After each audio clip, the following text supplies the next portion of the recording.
బీసీలకు 42% కల్పించాలని డిమాండ్ చేస్తూ ఈ రోజు సత్యాగ్రహం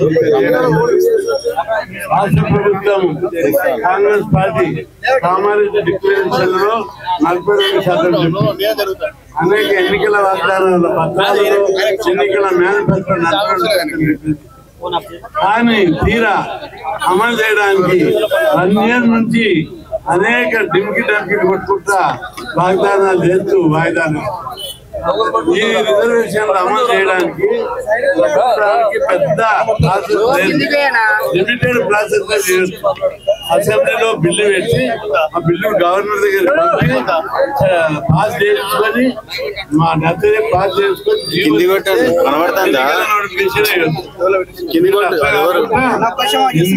అసెంబ్లీలో బిల్లు పాస్ చేసి రాష్ట్రపతికి పంపి అక్కడ 9వ షెడ్యూల్లో పెట్టాలని తీర్మానం చేస్తే వీళ్ళ మాట ఎవరింటారు ఎందుకు పెట్టారు అది పద్ధతే కాదు దానికి ఒక ప్రాసెస్ ఉంటుంది ఆ విధంగా చేయనందుకే కేంద్ర ప్రభుత్వం మీద నెట్టి తప్పించుకోవడానికి రాజకీయ పబ్బం గడపడానికి ఈ విధంగా చేస్తుంది కాబట్టి మేము ఒకటే 2వసారి కూడా ఆర్డినెన్స్ తీశాం ఆర్డినెన్స్ గవర్నర్ దగ్గర సంతకం పెట్టుకొని జీవో తీయాలి అది కూడా గవర్నర్ దగ్గరికి పోలేదు రిప్రజెంట్ చేయలేదు పోనీ కేంద్ర ప్రభుత్వం దగ్గరికి పోయేదా అంటే అట్లా కూడా అపాయింట్మెంట్ జరగలేదు పోలేదు పేపర్ స్టేట్మెంట్ ఇచ్చి మాకు అపాయింట్మెంట్ ఇవ్వాలి నాకు ఇస్తే నేను మాట్లాడతా అది పద్ధతి ఉంది దానికి మీకు ఇండియా కూటమికి 200 మీకు నిజంగా చిత్తశుద్ధి ఉంటే పార్లమెంట్ లో 240 మంది ఉన్నారు మీకు లోక్సభ బీహార్ విషయం లోపల రోజు 1 నెల పార్లమెంటు సమావేశాలను ఖరాబ్ చేసినారు ఒక్కరోజు పార్లమెంట్ నడుపు తెలంగాణ బీసీ రిజర్వేషన్ రోజు ఒక గంటనైనా పార్లమెంట్ అడిగారని ఎందుకు అడగలేదు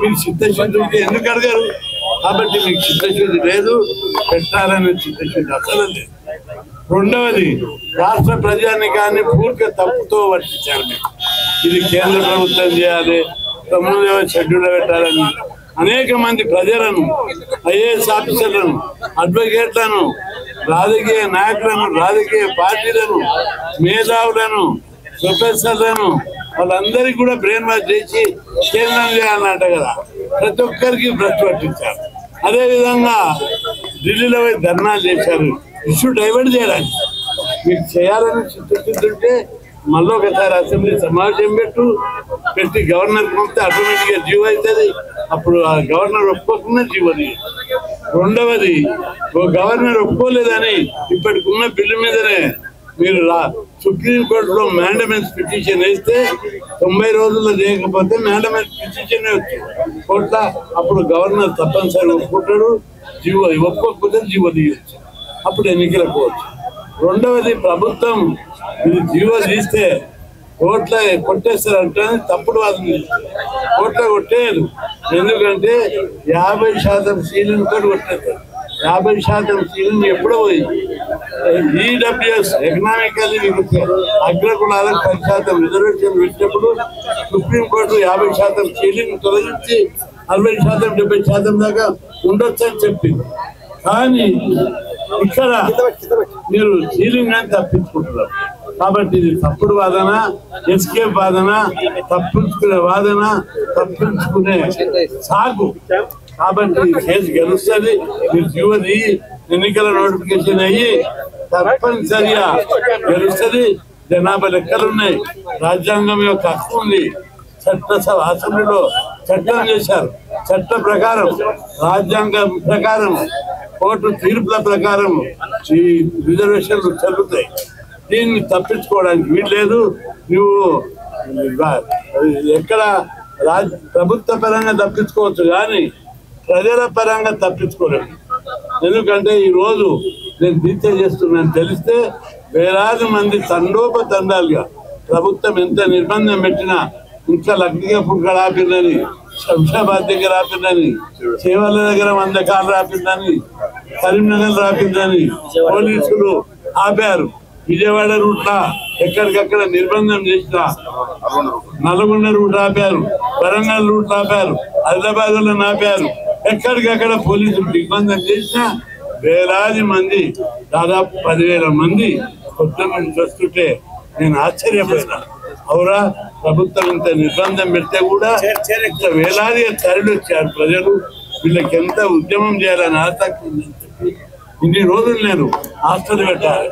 బీసీ ఎస్సీ చదువుకోవాలంటే హాస్టల్ కావాలి, మంచి నాణ్యత గల చదువు కావాలంటే గురుకులాలు పెట్టాలి, ఫీజుల భారం ఎక్కువ ఉందని చెప్పి ఫీజు రియంబర్స్మెంట్, ప్రతి ఒక్కరికి స్కాలర్షిప్, ప్రైవేట్ కాలేజీలో రిజర్వేషన్లు పెట్టాలని పోరాటాలు చేసి జీవో తీపించి అందరూ చదువుకునేటట్టు చేశారు.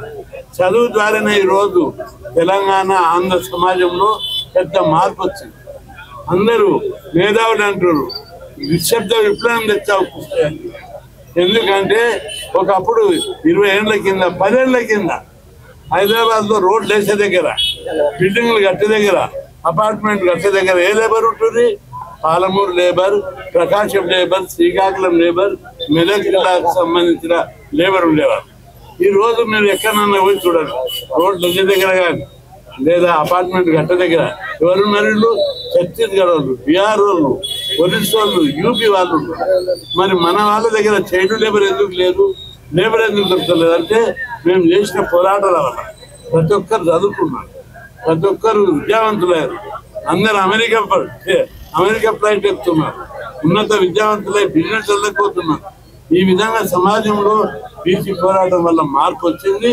దాన్ని చూసి అగ్రకులాలు భరించలేక అగ్రకుల పాలకులు, అగ్రకుల సోదరులు ఒప్పుకుంటున్నారు మంచిగా చేసిన వారు.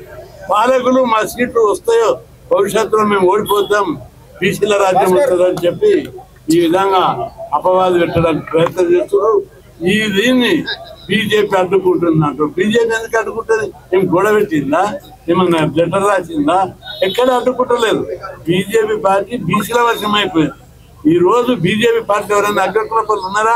ఉన్నత పదవిలో చూడండి మీరు. ప్రధానమంత్రి బీసీ, అదేవిధంగా రాష్ట్రపతి, నేను మాట్లాడిన చెప్పినాక చెప్తా. రాష్ట్రపతి గిరిజన మహిళ, ఉపరాష్ట్రపతి ఒక బీసీ, సుప్రీంకోర్టు చీఫ్ జస్టిస్ ఒక దళితుడు, ఉన్నతమైన పదవులు. కేంద్రంలో 27 మంది బీసీలు, 4 గవర్నర్లు, అనేక ఉన్నత పదవులు, రాజ్యాంగ పదవులన్నీ కూడా బీసీలకు అప్పచెప్పారు. మేము ఇప్పుడు మీరు 42% ఇస్తామని చెప్పిన రాష్ట్ర కాంగ్రెస్ పార్టీ, మీరు మంత్రివర్గంలో 40% ఇచ్చారా? అక్కడ ఏమైనా ఆపుతారా? అక్కడ 3 ఇచ్చావు, 8 మందికి ఇవ్వాలి, 3 ఇచ్చావు. ఇది నామినేటెడ్ చైర్మన్లు, కార్పొరేటర్లు 20% కూడా ఇవ్వలేదు, 40%.